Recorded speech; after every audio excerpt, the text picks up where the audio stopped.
and the life. No one comes to the Father but by me. John chapter 14, verse 6.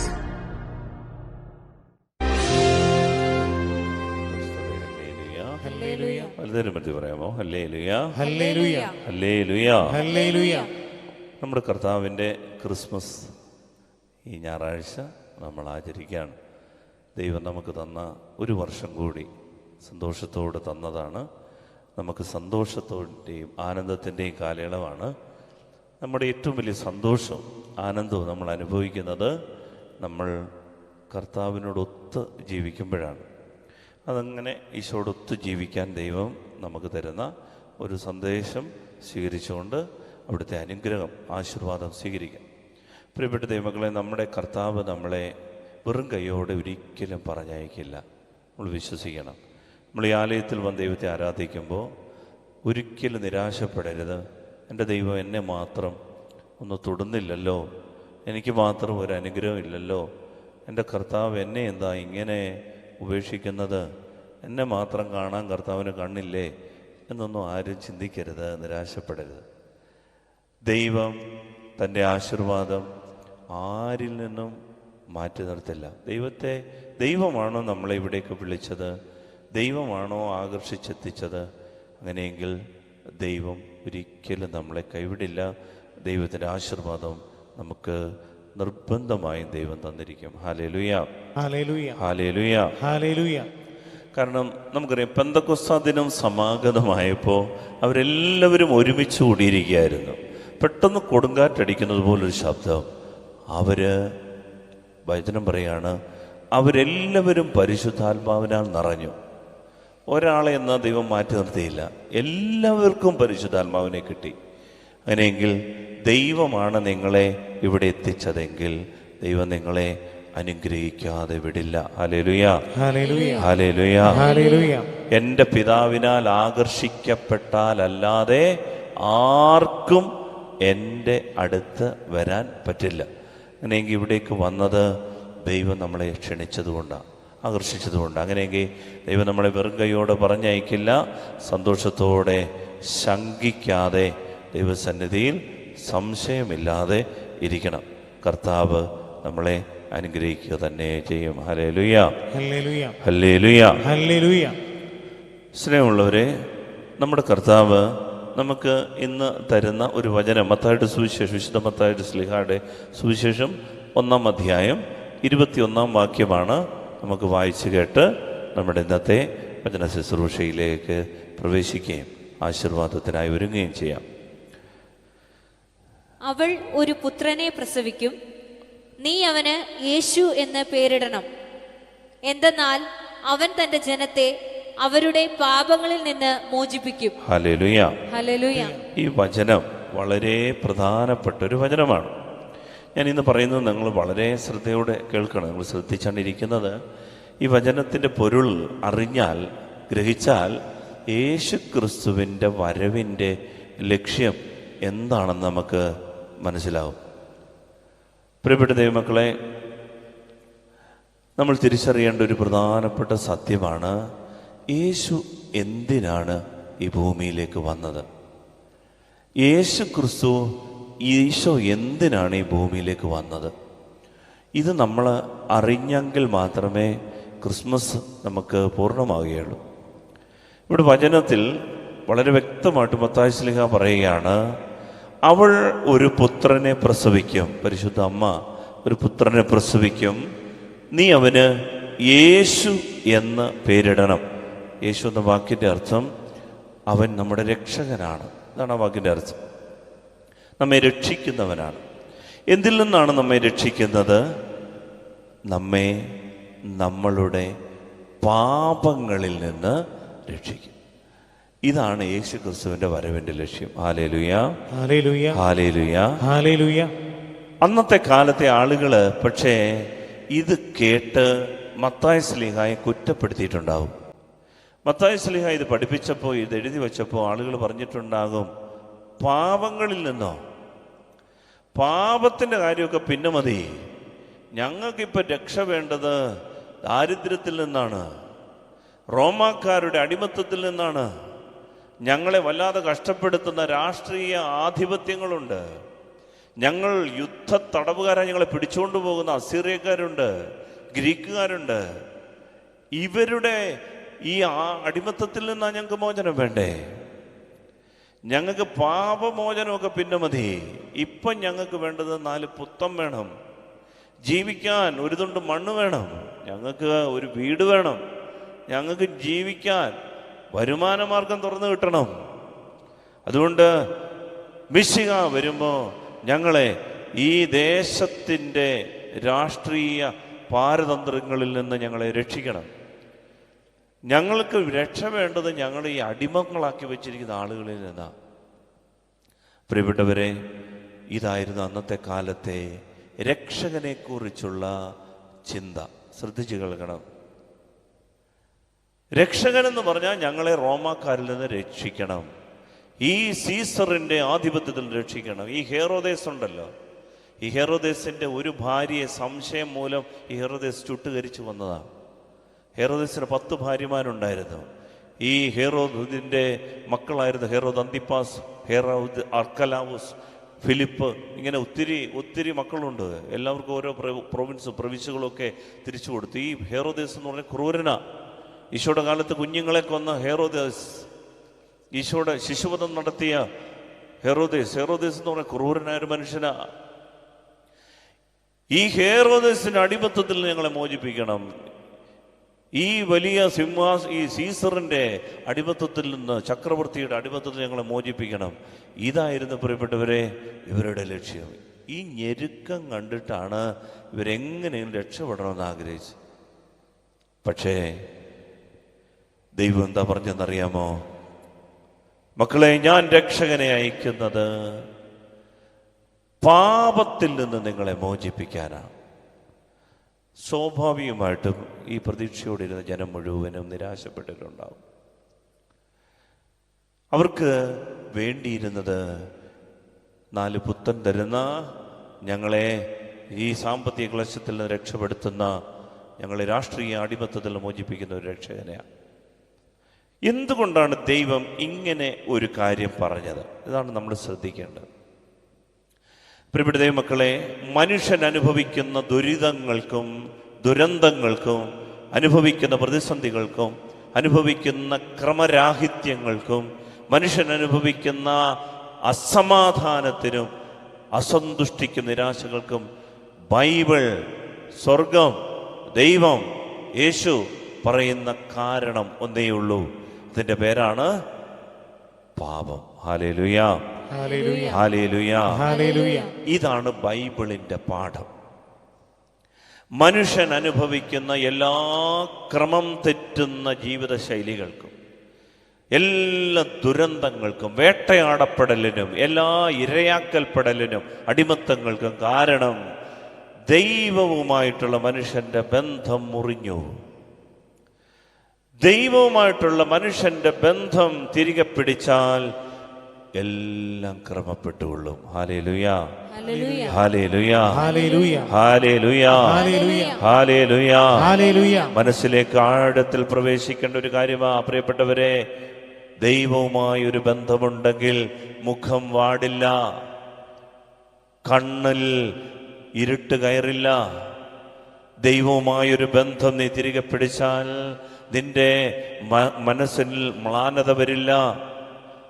ഒരുപക്ഷെങ്കിൽ കാണാൻ ഇത്തിരി സൗന്ദര്യം കുറവാണെങ്കിലും, നിറം ഇത്തിരി മങ്ങിയതാണെങ്കിലും, അല്പം സൗന്ദര്യം വിട്ടുനിന്നാലും മുഖത്ത് ഒരു തലയെടുപ്പ്, മനസ്സിൽ ഒരു ധൈര്യം, ഈ ഭൂമിയുടെ ഏത് വെല്ലുവിളികളെ നേരിടാൻ ഒരു കൃപ നിന്നെ പൊതിയും. ഇതാണ് പാപമില്ലാത്ത അവസ്ഥ. ഇതിനു വേണ്ടിയിട്ടാണ് യേശുക്രിസ്തു ഭൂമിയിലേക്ക് വന്നത്. Hallelujah, hallelujah, hallelujah, hallelujah. സ്നേഹമുള്ളവരെ, നമ്മൾ തിരിച്ചറിയേണ്ട പ്രധാനപ്പെട്ട കാര്യം, ദൈവം നമുക്ക് തരുന്ന ഈ സുവിശേഷം ഇതാണ്. അവൻ വന്നിരിക്കുന്നത് തൻ്റെ ജനത്തെ അവരുടെ പാപങ്ങളിൽ നിന്ന് മോചിപ്പിക്കാനാണ്. ഈ ബന്ധനത്തിൽ നിന്ന് മോചനമുണ്ടെങ്കിൽ എല്ലാം ക്രമപ്പെട്ടുകൊള്ളും. കാരണം ഞാൻ 5 കാര്യങ്ങൾ വളരെ പെട്ടെന്ന് നിങ്ങളോട് പറയാം. ദൈവമല്ല നമ്മളെ ശിക്ഷിക്കുന്നത്, നമ്മുടെ പാപമാണ് നമ്മളെ ശിക്ഷിക്കുന്നത്. അതുകൊണ്ടാണ് ഈ ദുരിതം. നമ്മൾ വിചാരിക്കുക, എന്താ ഈ കടം, എന്താ ഈ രോഗം, എന്താ വഴിയൊന്നും തെളിയാത്തേ, എന്താ ഈ നിരാശ, എന്താ മനസ്സിനൊരു സമാധാനം ഇല്ലാത്തേ, എന്തുകൊണ്ടാണ് മറ്റുള്ളവർ എന്നെ ഇങ്ങനെ ഇട്ട് കളിയാക്കിക്കൊണ്ടിരിക്കണേ, കുറ്റപ്പെടുത്തിക്കൊണ്ടിരിക്കുന്നേ, നിരന്തരം എന്നെ ഇങ്ങനെ പീഡിപ്പിച്ചുകൊണ്ടിരിക്കുന്നേ? പ്രിയപ്പെട്ടവരെ, കാരണം ദൈവവുമായിട്ടുള്ള നമ്മുടെ ബന്ധം മുറിഞ്ഞാൽ പിന്നീട് നമുക്കൊരിക്കലും വളർച്ച ഉണ്ടാവില്ല. Hallelujah, hallelujah, hallelujah. നമുക്ക് ഇന്ന് ഈ വിഷയം വളരെ പ്രധാനപ്പെട്ടതായിട്ട് എടുക്കണം. ഈ ക്രിസ്മസ് കാലയളവിൽ നന്നായിട്ട് കുമ്പസാരിച്ച് നമ്മൾ നല്ലൊരു ക്രിസ്മസിന് വേണ്ടി ഒരുങ്ങണം. അതിനു വേണ്ടിയിട്ടാണ് ഈശോ നമ്മളെ ഇന്ന് ക്ഷണിച്ചിരിക്കുന്നത്. എങ്കിൽ മാത്രമേ ക്രിസ്മസിൻ്റെ പൊരുൾ, അതിൻ്റെ കൃപ നമുക്ക് തിരിച്ചറിയാൻ പറ്റുകയുള്ളൂ. Hallelujah, hallelujah. ദൈവം വളരെ സീരിയസ് ആയിട്ട് ഇതെടുക്കാൻ കാര്യം എന്താണെന്നറിയാം? പാപം ദൈവം ഗൗരവത്തോടെ എടുക്കും. കാരണം എന്താണെന്നറിയാമോ? പാപവുമായിട്ട് നമ്മൾ ജീവിച്ചാൽ നമുക്കൊരിക്കലും ഐശ്വര്യം ഉണ്ടാവുകയില്ല. നമ്മൾ വിചാരിക്കുക എൻ്റെ ദൈവമാണ് നമ്മളെ പരീക്ഷിക്കുന്നത്, ദൈവമായിട്ട് ശിക്ഷിക്കുന്നത്. അങ്ങനല്ല. ബൈബിൾ സൂക്ഷ്മമായിട്ട് വീക്ഷിച്ചാൽ മനസ്സിലാകും, ദൈവം ശിക്ഷിക്കില്ല. പക്ഷേ നമ്മുടെ പാപം നമ്മളെ വേട്ടയാടും. അതുകൊണ്ട് വളരെ ഗൗരവത്തോടെ ദൈവം ഈ പാപത്തെ എടുക്കും. കാരണം എൻ്റെ കുഞ്ഞിനെ ഈ പാപമിട്ട് ഇണ്ണറ എണ്ണിക്കുന്നത്, എൻ്റെ കുഞ്ഞിനെ ഈ ദുരിതപ്പെടുത്തുന്നതെല്ലാം ഈ പാപമാണെന്നറിയാവുന്ന ദൈവം പാപത്തെ വെറുക്കും. പാപിയെ സ്നേഹിക്കും, പാപത്തെ വെറുക്കും. അതുകൊണ്ട് ദൈവം എപ്പോഴും പറയും, മക്കളെ പാപത്തിൽ നിന്ന് മാറി നടക്കണേ, പാപത്തിൽ നിന്ന് ഒഴിഞ്ഞു നിൽക്കണേ. കാരണം ഈ പാപം എന്നെ വേട്ടയാടുമെന്ന് ദൈവത്തിനറിയാം. അതുകൊണ്ട് ദൈവം മുന്നറിയിപ്പുകൾ നൽകുന്നത് ശ്രദ്ധിക്കണം നമ്മൾ. ചിലർക്കിത് തമാശയാണ്, എന്ത് ഈ പാപം എന്നൊക്കെ പറയുന്നേ. ചിലർക്കിത് ഒളിക്കാനറിയാം, ചിലർക്കിത് മറയ്ക്കാനറിയാം. ചിലർ പാപമൊന്നും ഇല്ലയെന്ന് പറഞ്ഞുകൊണ്ട് നടക്കും. പക്ഷേ ദൈവം എന്താ പറയുന്നതെന്നറിയാമോ? ജെറമിയായുടെ പുസ്തകം 17-ാം അധ്യായം 1-ാം തിരുവചനം. ജെറമിയ 17:1 പറയും, യൂദായുടെ പാപം, വായിച്ചേ, യൂദായുടെ പാപം നാരായം കൊണ്ട് എഴുതിയിരിക്കുന്നു, വജ്രമുന കൊണ്ട് അവരുടെ ഹൃദയഭിത്തികളിലും അവരുടെ ബലിപീഠങ്ങളുടെ കൊമ്പുകളിലും കൊത്തിവെച്ചിരിക്കുന്നു. യൂദാ പറഞ്ഞത് നമ്മളെയാ. നിന്റെ പാപം നാരായം കൊണ്ട് എഴുതിയിരിക്കുന്നു. പണ്ട് ഈ ആശാൻ പള്ളിക്കൂടത്തിലൊക്കെ പഠിച്ചവർക്കറിയാം, എഴുത്തോലയിൽ ഈ ആശാൻ നാരായം കൊണ്ട് ഇങ്ങനെ ഇങ്ങനെയൊക്കെ എഴുതുന്നത്. ഒരു തരം ഒരു കുന്തമാണത്, സൂചിമന. ദൈവം പറയാണ്, പാപത്തെ നാരായം കൊണ്ടിങ്ങനെ എഴുതി വെക്കുമെന്ന്. എന്ന് പറഞ്ഞാൽ തൊണ്ടിട്ട് ഒരച്ചാലും കാരമിട്ട് തേച്ചാലും ഇത് മായുകയില്ല. ഈ എഴുത്തോലയ്ക്ക് ഒരു തലക്കെട്ടൊക്കെ കെട്ടി ഈ ഓലയിൽ ഈ നാരായം കൊണ്ട് എഴുതിയിട്ട് മഞ്ഞളും കൂടെ അങ്ങോട്ട് തേച്ച് കഴിഞ്ഞാൽ അതേ പിന്നെ മായുകയില്ല, അവിടെ ഇരിക്കും. ഇതിങ്ങനെ എഴുതി വച്ചിരിക്കാൻ കാര്യം എന്താ പറയുന്നേ? പാപം വളരെ ഗൗരവത്തോടെ ദൈവം എടുക്കുന്നുണ്ട്. ദൈവത്തിന് ഇത് വളരെ സീരിയസ് ആയിട്ടൊരു വിഷയമാണ്. നമുക്കിത് തമാശയാണെങ്കിലും ചെറിയ പാപം പോലും, പ്രിയപ്പെട്ട ദൈവമക്കളെ, ദൈവം ഇതിങ്ങനെ പറയാൻ കാര്യം എന്താണെന്നറിയാവോ? ഈ പാപം ഇത് ഏറ്റുപറയാതിരുന്നാൽ, ഇത് നമ്മൾ ഏറ്റുപറയാത്ത പാപം നമ്മളെ ജീവിതത്തെ ഇട്ട് കശക്കിക്കളയും. അതുകൊണ്ടാണ് യേശുക്രിസ്തു ഭൂമിയിലേക്ക് വന്നത്, ഈ പാപത്തിൽ നിന്ന് നമ്മെ മോചിപ്പിക്കാനാണ്. Hallelujah, hallelujah, hallelujah, hallelujah. പ്രഭാഷകന്റെ പുസ്തകം 7-ാം അധ്യായത്തിന്റെ 8-ാം വാക്യത്തിൽ പറയും, പ്രഭാഷകൻ 7-ാം അധ്യായം 8-ാം വാക്യം, പാപം ആവർത്തിക്കരുത്, ആദ്യത്തേതുപോലും ശിക്ഷിക്കപ്പെടാതെ ഇരിക്കുകയില്ല.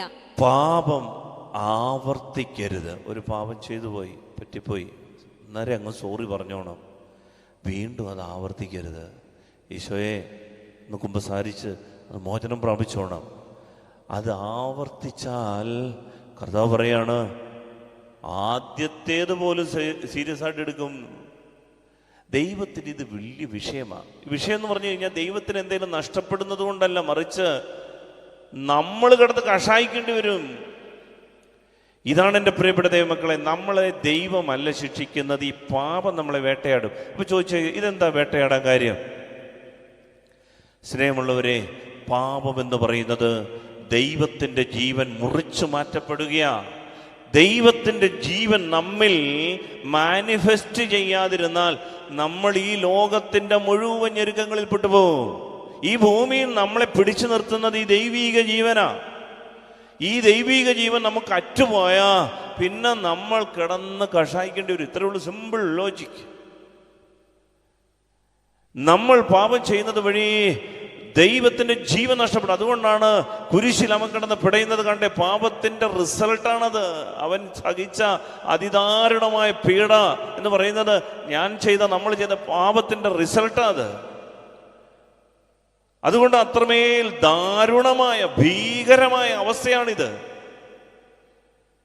അതുകൊണ്ടാണ് അവൻ കിടന്ന് 3 നാഴിയിൽ കിടന്ന് പിടഞ്ഞത്. അത്രമേൽ ഗൗരവമുള്ളൊരു വിഷയമായത്. ഇത് നിസ്സാരമല്ല. അതുകൊണ്ട് ഈ അന്ത്യകാലഘട്ടങ്ങളിൽ നാം ചിന്തിക്കേണ്ടത്, പ്രിയപ്പെട്ട ദൈവമക്കളെ, നമ്മുടെ ആത്മാക്കൾ എങ്ങനെയും രക്ഷപ്പെടാൻ വേണ്ടി ശ്രദ്ധിക്കണം. നമ്മൾ നിസ്സാരമായ ഒരു കാര്യം ഞാൻ നിങ്ങളോട് പറയാം. നിസ്സാരമായ ഒരു കാര്യം, അത് ഈ ബൈബിളിലെ പഴയ നിയമത്തിലെ ഒരു സംഭവം. സങ്കീർത്തനം 90-ാം സങ്കീർത്തനം. അതിൻ്റെ ഹെഡിങ് ഒന്ന് വായിക്കാമോ? 90-ാം സങ്കീർത്തനത്തിന്റെ ഹെഡിങ് ഒന്ന് വായിക്കാമോ?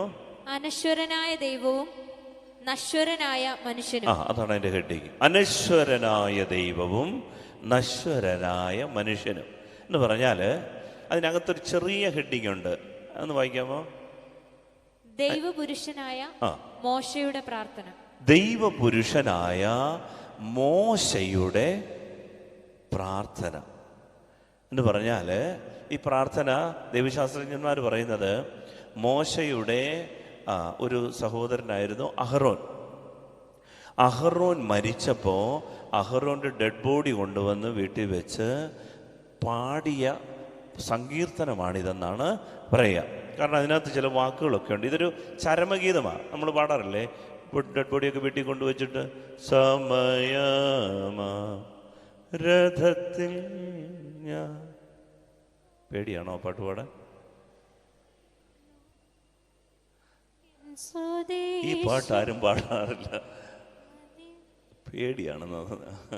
അവിടെ അതുപോലുള്ള ഒരു പാട്ടായിരുന്നു മോശ പാടിയ പാട്ടാണ് ഈ 90-ാം സങ്കീർത്തനം. അതിനകത്ത് 3-ാമത്തെ വാക്യം വായിക്കാമോ?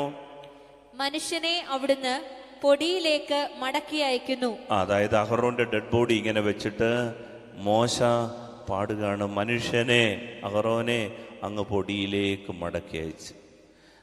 വീണ്ടും 5-ാം വാക്യം, അവിടുന്ന് മനുഷ്യനെ ഉണരുമ്പോൾ മാഞ്ഞു പോകുന്ന സ്വപ്നം പോലെ തുടച്ചു മാറ്റുന്നു. പ്രഭാതത്തിൽ മുള നീട്ടുന്ന പുല്ലുപോലെയാണവൻ. മനുഷ്യന്റെ ആയുസിന്റെ പരിമിതിയെ കുറിച്ചാണ് പറയുക.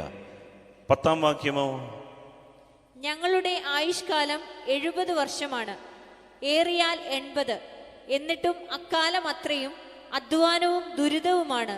കർത്താവേ എന്നല്ലേ നമ്മൾ പാടുന്നല്ലേ, 70 മേറെയായാൽ 80 മാത്രം നീളുമായുസ്സതു നിനച്ചാൽ കഷ്ടത മാത്രം. അതെ, ഇത് സങ്കീർത്തനം നമ്മൾ പാടുന്നേ. മോശ പാടുകയാണ്, കർത്താവേ മനുഷ്യന്റെ ആയുസ് ഇത്രമേൽ പരിമിതമായ ഒരു ആയുസാണേ എന്നിങ്ങനെ പ്രാർത്ഥിക്കുക. അതിനകത്ത് 12-ാമത്തെ വാക്യത്തിൽ എന്താണ് വായിക്കുന്നത് അറിയാമോ? 12-ാം വാക്യം, ഞങ്ങളുടെ ആയുസിന്റെ ദിനങ്ങൾ എണ്ണാൻ ഞങ്ങളെ പഠിപ്പിക്കണമേ.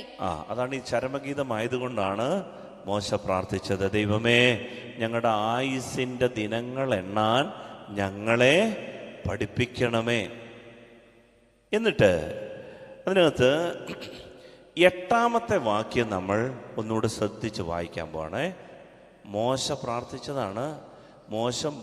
ഈ അഹറോന്റെ ഡെഡ് ബോഡിയൊക്കെ മുൻപ് വെച്ചിട്ട് ഇങ്ങനെ പ്രാർത്ഥിക്കുകയാണ്, കർത്താവേ ഞങ്ങളുടെ ആയുസ് നിങ്ങളുടെ മുൻപിൽ പുക പോലാണ്, പുല്ലുപോലാണ്, പെട്ടെന്ന് തീരുക. ഞങ്ങളുടെ ആയുസിൻ്റെ ദിനങ്ങൾ എണ്ണാൻ പഠിപ്പിക്കണേ കർത്താവേ. എപ്പോൾ വേണേലും മരിക്കും കർത്താവേ, മരണം എപ്പോൾ വേണേലും സംഭവിക്കും. ഞങ്ങളുടെ ബത്തേരി രൂപതയിലെ, നമ്മുടെ ബത്തേരി രൂപതയിലെ മിടുക്കനായ ഒരു വൈദികൻ കഴിഞ്ഞ ദിവസം അറ്റാക്ക് വന്ന് മരിച്ചു. അദ്ദേഹം ശനിയാഴ്ച വൈകിട്ട് സന്ധ്യാനമസ്കാരം കഴിഞ്ഞ് ജപമാലയും ചൊല്ലി സന്തോഷത്തോடு പോയി കിടന്നാണ്. അടുത്ത ദിവസത്തെ പ്രസംഗവുമൊക്കെ ഒരുങ്ങി വിശുദ്ധ കുർബാന ചൊല്ലാൻ വേണ്ടി ആഗ്രഹിച്ച് അങ്ങനെ പോയി കിടന്നാണ്. ആ രാത്രി ഉണർന്നില്ല. നിങ്ങളത് കണ്ടായിരുന്നോ? ജോർജ് പൊക്കത്തായി അച്ഛൻ.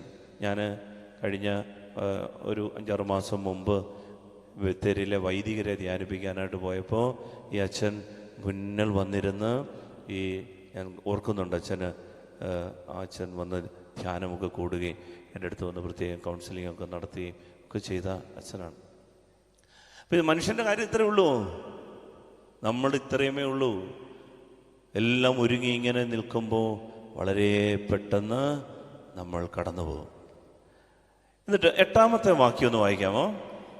ഞങ്ങളുടെ അകൃത്യങ്ങൾ അങ്ങയുടെ മുൻപിലുണ്ട്, ഞങ്ങളുടെ രഹസ്യ പാപങ്ങൾ അങ്ങയുടെ മുഖത്തിന്റെ പ്രകാശത്തിൽ വെളിപ്പെടുന്നു. മോശ ഇങ്ങനൊന്നും ആയിരിക്കത്തില്ല പ്രാർത്ഥിച്ചത്. മോശ വേദനയോടായിരിക്കും പ്രാർത്ഥിച്ചത്. മോശ എങ്ങനെ പ്രാർത്ഥിച്ചെന്നറിയാമോ? കർത്താവേ, ഞങ്ങളുടെ അകൃത്യങ്ങൾ അങ്ങയുടെ മുൻപിലുണ്ട്, ഞങ്ങളുടെ രഹസ്യപാപങ്ങൾ അങ്ങയുടെ മുഖത്തിന്റെ പ്രകാശത്തിൽ വെളിപ്പെടുന്നു. മോശ പ്രാർത്ഥിക്കുകയാണ്. ഈ മരണം കണ്ടിട്ട് മോശ പറയാണ്, കർത്താവേ, ഞങ്ങളുടെ കുഞ്ഞു പാപങ്ങൾ പോലും അങ്ങയുടെ മുഖത്തിന്റെ പ്രകാശത്തിൽ വെളിപ്പെടും എന്ന് പറഞ്ഞാൽ ദൈവം ചെറിയ പാപം പോലും ഗൗരവത്തോടെ എടുക്കും. കാരണം നമ്മൾ പാപത്താൽ വേട്ടയാടപ്പെടരുത്, ഈ പാപം നമ്മളെ ഇട്ട് കൊല്ലാക്കൊല ചെയ്യരുത് എന്ന് ദൈവത്തിന് ആഗ്രഹമുണ്ട്. ഇത് മോശയ്ക്ക് വെളിപ്പെട്ടിട്ട് മോശ പറയാണ്, ചെറിയ പാപം പോലും ദൈവം ശ്രദ്ധിക്കും. അപ്പം ചോദിച്ചേക്കാം, ഈ മോശയ്ക്കൊക്കെ ചെറിയ പാപം ഉണ്ടായിരുന്നോ? ദൈവത്തെ മുഖാമുഖം കണ്ട മോശ, ദൈവത്തിൻ്റെ കയ്യിൽ നിന്ന് 10 കൽപ്പനകൾ സ്വീകരിച്ച മോശ, കയ്യിലിരുന്ന വടി കൊണ്ട് ചെങ്കടലിനെ അടിച്ചപ്പോൾ ചെങ്കടൽ 2ആയി പിളർന്നു മാറി. അത്ര പവർഫുൾ ആയിട്ടുള്ള മോശയ്ക്ക് എവിടുന്ന ഈ പാപം? മോശെ നീ അത്ര ചില്ലറക്കാരനൊന്നുമല്ല, നീ വലിയ പുള്ളിയാണ്, നിനക്ക് ഇവിടുത്തെ പാപം? സീനായ് മലയിൽ ഈ മോശ ഉപവസിച്ചിട്ട് തിരിച്ചിറങ്ങി വന്നപ്പോ ഈ ജനം പറഞ്ഞു, മോശേ, വല്ല ബെഡ്ഷീറ്റും എടുത്ത് നിന്റെ തലവഴങ്ങയിട്, നിന്റെ മുഖത്തിന്റെ വെട്ടം കണ്ടിട്ട് ഞങ്ങളുടെ കണ്ണടിച്ചു പോകും. അത്ര തേജസ്സാർന്ന മുഖമുള്ള ആളാണ് ആര്? മണ്ടണില്ല. ആര്?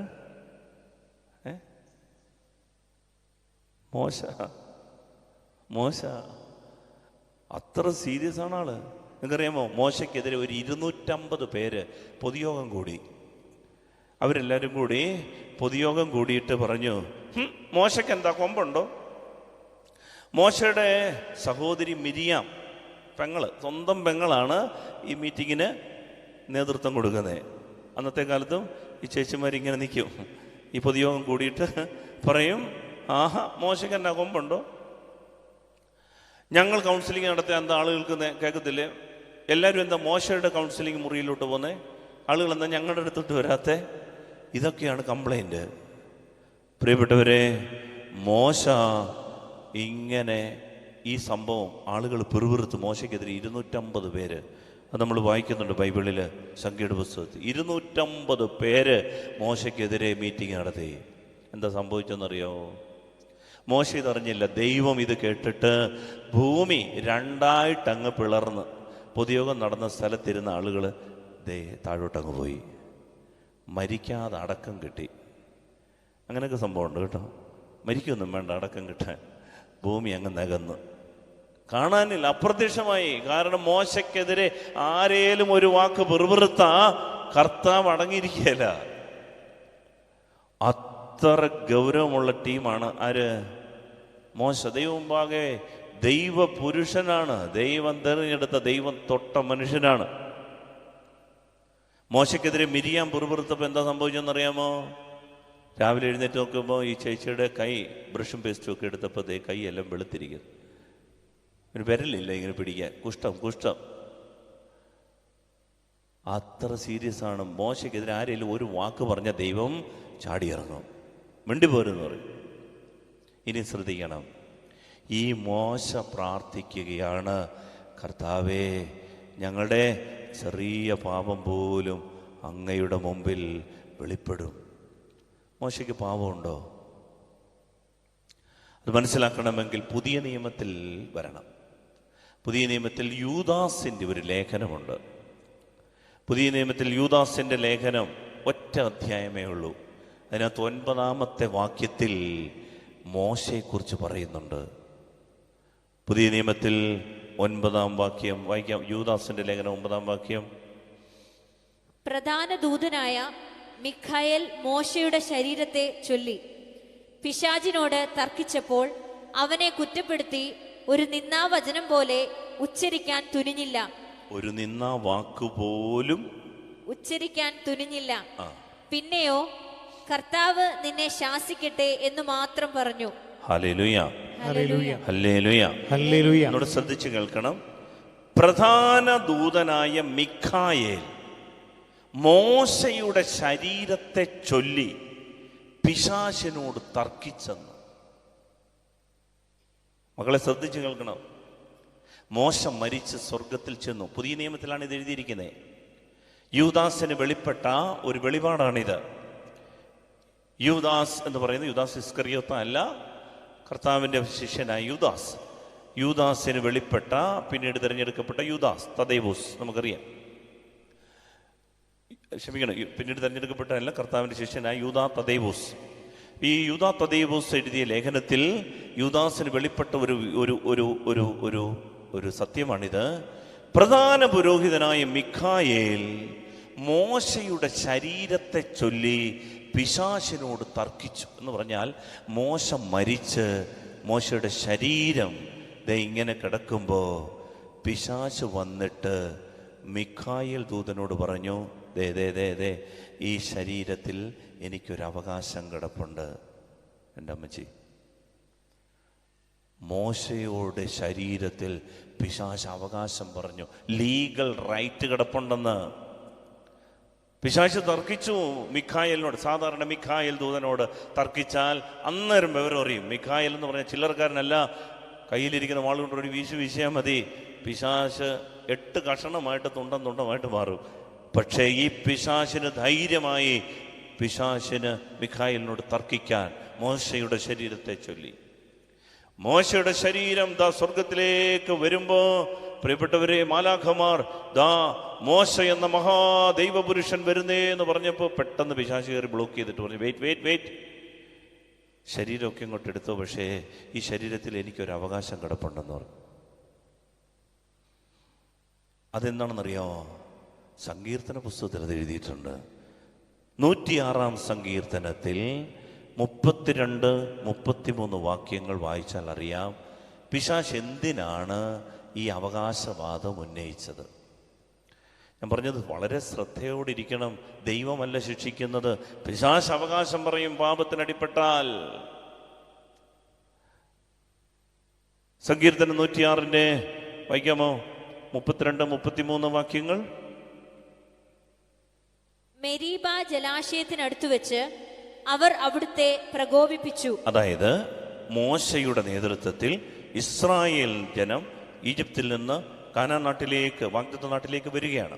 വരുമ്പോൾ മെരീബ ജലാശയത്തിനടുത്ത് വെച്ച് ഈ ജനം പിറുപിറുത്തു, ഞങ്ങളെ ആ ഈജിപ്തിലെങ്ങാനും ഇട്ടാൽ മതിയായിരുന്നു, ഇവിടെ ഞങ്ങൾക്ക് വെള്ളമുണ്ടോ, ഭക്ഷണമുണ്ടോ, ഞങ്ങളെ നശിപ്പിക്കാൻ വേണ്ടി ഒരുത്തം കൊണ്ടുവന്നിരിക്കും.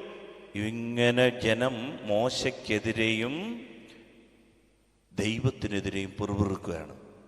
പിറുപിറുത്തപ്പോ വായിക്കാം. അവർ മൂലം മോശയ്ക്കും ദോഷമുണ്ടായി.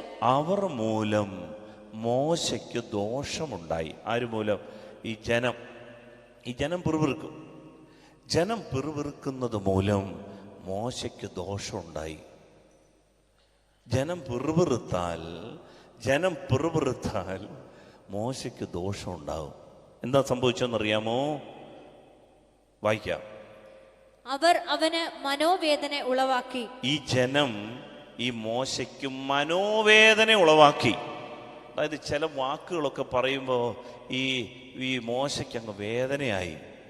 ഈ പാവപ്പെട്ട മനുഷ്യൻ ഈ ജനത്തെ മുഴുവനും ഈ ഫറവോന്റെ അടിമത്തത്തിൽ നിന്ന് കഷ്ടപ്പെട്ട് മോചിപ്പിച്ച് കൊണ്ടുവന്ന് ഈ ജനത്തെ മണലാരണ്യത്തിലൂടെ 1-2 വർഷമല്ല 40 വർഷം നടത്തി ഇങ്ങനെ കൊണ്ടുപോകുമ്പോൾ പ്രിയപ്പെട്ട ദൈവമക്കളെ, ഈ ജനം പിന്നെയും ഇയാളെ നോക്കിയിട്ട് പറയും, ഇയാൾ എന്തിനാ ഞങ്ങളെ ഇങ്ങോട്ട് കൊണ്ടുവന്നേ, കൊല്ലാനാണോ എന്നൊക്കെ പറയുമ്പോൾ ഒരു വേദന വരും.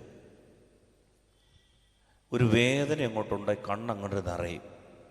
കണ്ണ് നിറഞ്ഞിട്ട് മോശ ചെയ്യേണ്ടിയിരുന്നത് അത് ബലിപീഠത്തിൽ അങ്ങ് സമർപ്പിച്ചാൽ മതിയായിരുന്നു.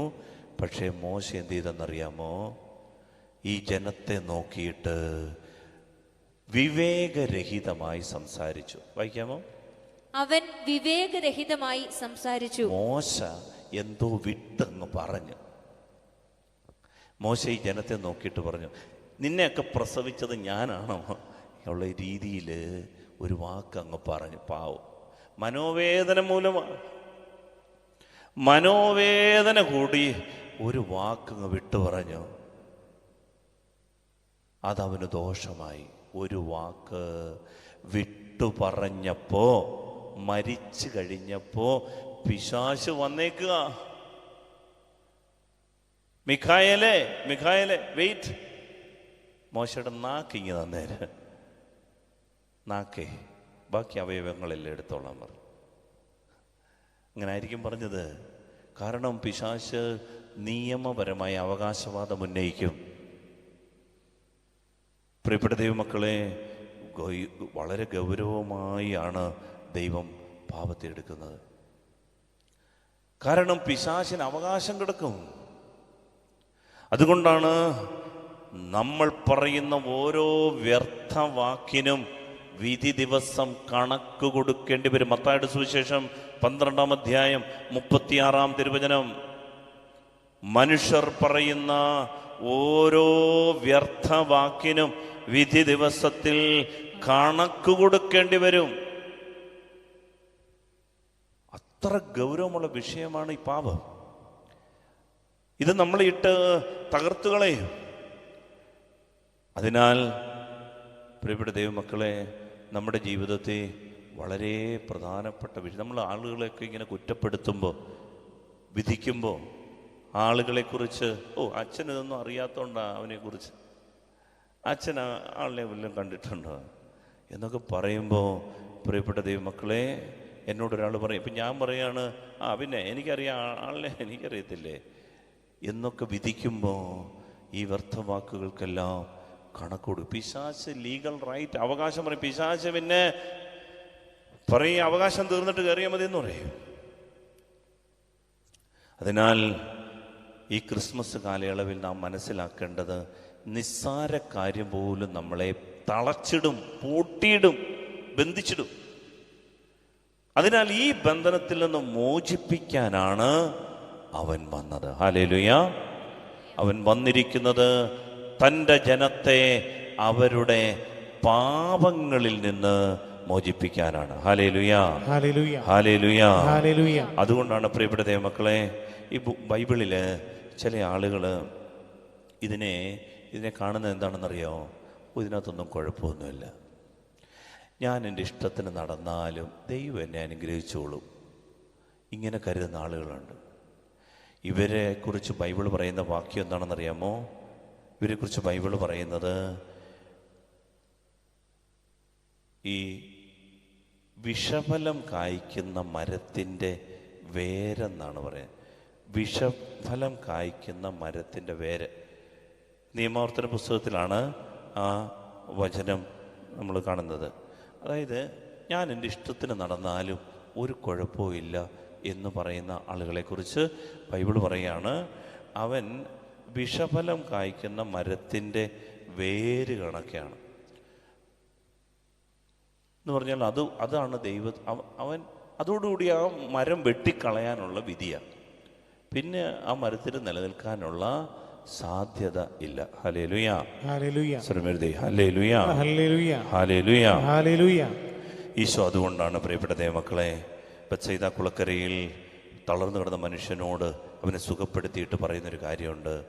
ഇതാ നീ സൗഖ്യം പ്രാപിച്ചിരിക്കുന്നു, കൂടുതൽ മോശമായത് സംഭവിക്കാതിരിക്കാൻ മേലിൽ പാപം ചെയ്യരുത്. ഈശോയ്ക്ക് ഒറ്റ കാര്യമേ ഉള്ളൂ, നമ്മൾ പാപത്തിനടിപ്പെട്ടു പോയാൽ നമ്മളെ അത് വേട്ടയാടും. മേലിൽ പാപം ചെയ്യരുത്. പാപം ചെയ്താൽ പിന്നെ അനുദപിക്കാതെ നമുക്ക് മോചനമില്ല. അതുകൊണ്ട് യോഹന്നാന്റെ സുവിശേഷം 8-ാം അധ്യായത്തിൽ പാപിനിയെ ഈശോ മോചിപ്പിച്ചിട്ട് ഇങ്ങനെ പറയുന്നുണ്ട്, രക്ഷപ്പെടുത്തിയിട്ട് ഇങ്ങനെ പറയുന്നുണ്ട്, മോളെ ആരും നിന്നെ വിധിച്ചില്ലേ? ഇല്ല കർത്താവേ, ആരും എന്നെ വിധിച്ചില്ല. ഈശോ പറഞ്ഞു, ഞാനും നിന്നെ വിധിക്കുന്നില്ല. പക്ഷേ ഒരു വാക്യം കൂടെ കൂട്ടിച്ചേർത്തു, മേലിൽ പാപം ചെയ്യരുത്. കാരണം ഈശോയിൽ വിശ്വസിച്ചാൽ ഈ പാപം എന്നേക്കുമായി ഈശോ എടുത്തു മാറ്റിത്തരും. അവരൊന്നും പിന്നീട് പാപത്തിലേക്ക് വീണില്ല, കാരണം അവർ ഈശോയിൽ വിശ്വസിച്ച് ഈശോയിൽ ശരണപ്പെട്ടു. അതുകൊണ്ട് വളരെ പ്രധാനപ്പെട്ട കാര്യമാണ്, യേശുക്രിസ്തു വന്നത് 10 സെന്റ് സ്ഥലം തരാനല്ല, വിസ റെഡിയാക്കി തരാനല്ല. ഇതൊക്കെ രണ്ടാമത്തെ 3-ാമത്തെ കാര്യമാണ്. യേശുക്രിസ്തു ഭൂമിയിൽ വന്നത് നമ്മെ നമ്മുടെ പാപങ്ങളിൽ നിന്ന് രക്ഷിക്കാനാണ്. Hallelujah, hallelujah, hallelujah, hallelujah. അതുകൊണ്ട് സ്നേഹമുള്ളവരെ, ബൈബിൾ നമ്മെ പഠിപ്പിക്കുന്നതും തിരുസഭ നമ്മെ പഠിപ്പിക്കുന്നതും നമ്മുടെ ആത്മാവ് നശിച്ചു പോകരുത്. Catechism of the Catholic church, സഭയുടെ മതബോധന ഗ്രന്ഥം 1034 ഖണ്ഡികയിൽ ഇങ്ങനെ എഴുതി വച്ചിരിക്കുന്നു. ശ്രദ്ധയോടെ കേൾക്കണം. 1034 ഖണ്ഡിക സഭയുടെ മതബോധനം എന്താ പറയുന്നതെന്ന് അറിയാമോ? വിശ്വസിക്കാനും മാനസാന്തരപ്പെടാനും ജീവിതാവസാനം വരെ വിസമ്മതിക്കുന്നവർക്ക് വേണ്ടി കരുതി വച്ചിരിക്കുന്ന ശമിക്കാത്ത അഗ്നിയുടെ സ്ഥാനമായ ഗേഹന്നയെപ്പറ്റി യേശു കൂടെ പറയുന്നുണ്ട്. ഗേഹന്ന എന്ന് പറഞ്ഞാൽ നരകം. അതായത് വിശ്വസിക്കാനും മാനസാന്തരപ്പെടാനും ജീവിതാവസാനം വരെ വിസമ്മതിക്കുന്നവർക്ക് വേണ്ടി, മരണം വരെ എനിക്ക് വിശ്വാസവും ഇല്ല, എനിക്ക് മാനസാന്തരവും ഇല്ല എന്ന് പറഞ്ഞ് നടക്കുന്നവർക്ക് വേണ്ടി കരുതി വെച്ചിട്ടുള്ള ശമിക്കാത്ത അഗ്നി, ഒരിക്കലും കെട്ടുപോകാത്ത അഗ്നി, തീയുടെ സ്ഥാനമായ ഗേഹന്നയെപ്പറ്റി എന്ന് പറഞ്ഞാൽ നരകത്തെപ്പറ്റി യേശു കൂടെ പറയുന്നുണ്ട്. എന്നിട്ട് പറയാണ്, ആത്മാവും ശരീരവും നഷ്ടപ്പെടുന്ന സ്ഥലമാണത്. ആത്മാവും ശരീരവും നഷ്ടപ്പെടുന്ന സ്ഥലമാണത്. പ്രിയപ്പെട്ട ദൈവമക്കളെ, ക്രിസ്മസ് നമ്മൾ ആചരിക്കുമ്പോൾ യേശു ക്രിസ്തു എന്തിനാ വന്നേ? പാപത്തിൽ നിന്ന് നമ്മെ മോചിപ്പിക്കാൻ. അതുകൊണ്ട് ആദ്യമേ ഈശോയോടുള്ള ബന്ധത്തിൽ നമ്മൾ പ്രാർത്ഥിക്കേണ്ടത്, ഈശോയെ പാപിയാണേ ഞാൻ. ഇതിനകത്ത് ഒട്ടും കുറച്ചിൽ കാണരുത്. യേശുവേ ദാവീദിന്റെ പുത്ര എന്നിൽ കനിയണമേ. അന്ധയാചകൻ വഴിയരികിൽ വിടന്ന് വാവിട്ട് നിലവിളിച്ചതുപോലെ നമ്മൾ പ്രാർത്ഥിക്കണം, യേശുവേ പാപിയാണേ ഞാൻ, പറ്റിപ്പോയേ, ക്ഷമിക്കണേ. കാരണം ഒരു ചെറിയ പാപം പോലും കണക്ക് കൊടുക്കേണ്ടി വരുമെങ്കിൽ, ഇതിൽ നിന്ന് മോചനം കിട്ടുന്നില്ലെങ്കിൽ നമ്മൾ നരകിക്കും കിടന്ന് ഈ ഭൂമി. ഇത്രയും കടമുണ്ടാകാൻ കാര്യം കരുതുന്നുണ്ടോ? ദൈവത്തിന് പൈസ ഇല്ലാഞ്ഞിട്ടാണെന്ന്, സ്വർഗത്തിൽ നിക്ഷേപം ഇല്ലാഞ്ഞിട്ടാണെന്ന്, നമുക്ക് ജോലി തരാൻ ഈ ഭൂമിയിൽ സാധ്യതയില്ലാഞ്ഞിട്ടാണെന്ന്, ജീവിക്കാൻ സ്ഥലമില്ലാഞ്ഞിട്ടാണെന്ന്, നമുക്ക് മാത്രം വസ്തുവും വീടും ഇല്ലാത്ത ഭൂമി വസ്തു ഇല്ലാഞ്ഞിട്ടാ? ഭൂമിയിലെ 1/3 പോലുമുള്ള സ്ഥലം മനുഷ്യൻ താമസിച്ചിട്ടില്ല, വെറുതെ കിടക്കുന്ന സ്ഥലം. 4/3 കടലാണ്, അതിലൊരു ഭാഗം മാത്രമേ കരയുള്ളൂ. ആ കരയിൽ 1% പോലും താമസിക്കാൻ സ്ഥലങ്ങൾ. ഞാൻ ഓസ്ട്രേലിയക്ക് പോയപ്പോൾ തീരപ്രദേശത്തൊക്കെ കുറച്ച് സ്ഥലങ്ങളിൽ ആളുകൾ താമസമുള്ളൂ. അങ്ങോട്ട് കിടക്കുകയാണ് വലിയ സ്ഥലങ്ങൾ. ആ ഭൂഖണ്ഡം മുഴുവനും ആകപ്പാടെ ഇന്ത്യയുടെ 3 മടങ്ങ് സ്ഥലമുള്ള വലിപ്പമുള്ള സ്ഥലമാണ് ഓസ്ട്രേലിയ. ഇന്ത്യയെക്കാൾ ജനസംഖ്യയോ കേരളത്തിൻ്റെ അത്രയും ജനസംഖ്യ, 3.5 കോടി ആൾക്കാരേ ഉള്ളൂ അവിടെ. ഇന്ത്യയെക്കാൾ 3 മടങ്ങ് വലിപ്പമുള്ള ഒരു ഭൂഖണ്ഡത്തിൽ കേരളത്തിൽ എത്ര ആൾക്കാർ മാത്രമേ അവിടെ താമസമുള്ളൂ? ഇഷ്ടംപോലെ സ്ഥലമൊക്കെ ഭൂമി കിടപ്പുണ്ട്. നമുക്ക് മാത്രം എന്താ 5 സെൻറ്റ് സ്ഥലം കിട്ടാത്ത, അല്ലെങ്കിൽ ഒരു വീട് വെക്കാൻ പറ്റാത്ത, ചില കടങ്ങൾ മാറാത്ത, നമുക്ക് മാത്രം എന്താ വഴികൾ തെളിയാത്ത?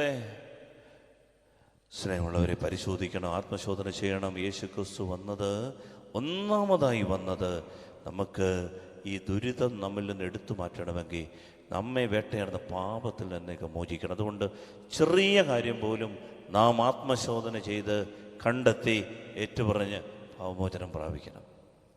അതുവഴി നാം ഒരു അനുഗ്രഹമായി മാറും. അതുകൊണ്ട് നമ്മുടെ പാപം നമ്മെ വേട്ടയാടാൻ നമുക്ക് ഇടയാകാതിരിക്കട്ടെ. പാപം നമ്മളെ ദുരിതത്തിലേക്ക് കൊണ്ടുപോകാൻ ഇടയാകാതിരിക്കട്ടെ. ഈ ക്രിസ്മസ് നന്നായി കുമ്പസാരിച്ച് വിശുദ്ധ ബലിയർപ്പണത്തിൽ പ്രവേശിക്കാനായിട്ട് നമുക്ക് യേശു സഹായിക്കണം. നമുക്ക് എഴുന്നേറ്റ് നിന്ന് ആരാധന പൂർത്തിയാക്കും.